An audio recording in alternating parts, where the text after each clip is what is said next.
A student was killed in a shooting at an Albuquerque middle school on just the third day of school.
Hello, everyone, and welcome to our fourth episode of Killer Kids. I just want to say thank you to everyone who has been supporting and listening. I really do appreciate it. Now, I just wanted to get into one of the reviews quickly before I jump into it. I got a review saying that I pronounce things a little weird. Well, English is not my first language, so that's probably why. And also, I apologize that I'm not really that loud. I'm like literally just starting this. So I will try the best that I can to be a bit louder and to pronounce things a bit clearer. Okay, thanks. Now, on to the episode. As of September 2021, there have been 170 school shootings in the United States. This has been the highest number of school shootings reported since 1970. If by any chance a student may come across this episode, and if you feel that there is a possible threat in your school, do not be afraid to report it. It could ultimately save your life and the lives of others. You can always call 1-800-CALL-FBI or 800-225-5324. On August 13th, 2021, just the third day of school, at Washington Middle School, 13-year-old Juan Saucedo Jr. shot and killed 13-year-old Bennie Hargrove. A quick little background information on Albuquerque. It's known for its great weather, being very culturally diverse, and its rapid population growth. As of 2020, Albuquerque has a population of a little over 908,000 residents, and it's growing at a really steady pace. It's home to the International Balloon Fiesta and the Sandia Mountains.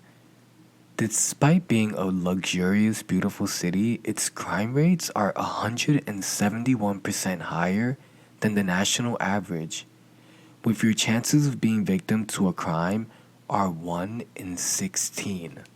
Washington Middle School is located in Albuquerque, New Mexico, and has a little over 400 students. It goes up to the 8th grade. If you visit the school's website, safety is their number one priority.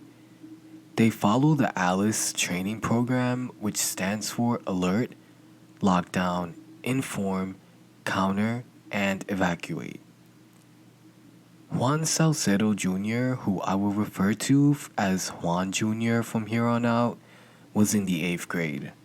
Fellow students at Washington Middle School described Juan Jr. as being a pretty quiet kid. During lunch at the middle school, which is usually a time where kids are freely playing around and running around, several students say they saw Juan Jr. bullying and punching a fellow student who was significantly smaller than him. Bennie approached Juan Jr. and told him to stop. Juan Jr., who had snuck the gun into school in his backpack, was then holding it in his hand behind his leg and shot Bennie 4 times. Students said that Juan Jr. had already planned this since he had had a physical altercation with a boy the day before and had threatened to bring a gun to school the next day. Here's some audio from one of the students who actually witnessed the shooting. And they were punching him, so he went over there to go tell him don't be doing that. And he was speaking Spanish, and ground out the gun and cocked it, and all you hear is boom, boom, boom, boom. Everybody just starts running. It's hard to understand why a child would think it's okay to bring a gun to school to resolve an issue with a fellow classmate. But it's sad to see history repeating itself far too often. School Resource Officer Joanne Urbanick saw several students running towards her screaming, quote, "He has a gun," end quote. The officer ran towards the track where the shooting occurred, turned on her body cam, drew her firearm, yelling to Juan Jr. to drop his gun. Juan dropped the gun and she then ordered him to get on his knees. Juan got on his knees with his hands in the air. She handcuffed Juan to a nearby fence and then went back to check on Benny, who kept saying, quote, "I can't feel my legs. I can't feel anything. Please help," end quote. The school was placed on shelter in place, which basically means all students are to be kept in the school. Windows locked and covered. Within minutes, Albuquerque Fire Rescue and police arrived at the school. Juan Jr. was arrested and charged with first-degree murder and possession of an illegal firearm. Where did Juan get the gun? Well, the gun belonged to his father, who is no stranger to police. In 2018, Juan Sr. got into a physical altercation where he shot a man twice, and that shooting occurred just a few blocks away from Highland High School in Albuquerque. Juan Jr. was sitting in the car, and he actually witnessed the entire thing. And even more shocking, no charges were actually filed during that incident. Here's a news report that I would like you guys to hear from that incident back in 2018. Two dads who got into a fight turned shooting outside Albuquerque's Highland High School will not be charged. We have learned the DA has no plans to pursue a criminal case against either man. News 13's Madeline Schmidt found out why. That little Mexican that works at Walmart that's always mad dogging me. In April, gunshots rang out at Highland High School after a feud between two dads in the pickup line just off of school property. Court documents and police lapel video reveal that mean looks between Alex Placencio and Juan Saucedo led to the incident. He passed by my car, and he said, "What?" And I said, "What?" And then I said, "I'm tired of your." A confrontation escalated to Saucedo throwing a punch. Placencio grabbed a baseball bat. Saucedo grabbed a metal pole. Then Saucedo shot Placencio in the hand and thigh. And then he just stood there and he had no choice but to shoot me because he would have got whooped. You cannot get away with that. You will be charged with a felony crime. At the time, Albuquerque police seemed certain that both men would face the consequences. There's a dueling charge. It's rarely used. A dueling charge, felony public affray, meaning that when you get involved in a fight on the public streets and you bring weapons involved, it kicks it up to a felony level. But we've learned that District Attorney Raul Torres's office has decided not to file any charges in the case. APD says it investigated the beat-down turned shooting and handed over all the facts to the DA. Both men did not want to pursue charges against each other. But what about that felony charge referenced by police? Or The individual that brought the gun to campus, not on the campus but in the area, will be charged with bringing a gun in the area of a campus. Or maybe child endangerment. The incident set the school into lockdown. The district attorney's spokesperson sent us this statement saying both men were culpable but had valid self-defense claims, and that the DA's office declined to file any other charges. Madeline Schmidt, KRQE News 13. And it doesn't end there, guys. Back in 2015, court documents revealed that Juan Jr., his father, and his mother were involved in a vicious brawl where Juan Sr. kicked the woman so many times she had to be treated for injuries related to a broken back. This constant cycle of physical violence could have been one of the many reasons why Juan Jr. brought that gun to the school that day. Juan Jr. will be tried in juvenile court. In Albuquerque, children under the age of 15 can only be tried in juvenile court. Children over the age of 15 can be charged as adults, but only if they commit murder. On Tuesday, August 17th, Juan Jr. attended a virtual hearing in children's court. He was assigned public defender Denica Torres.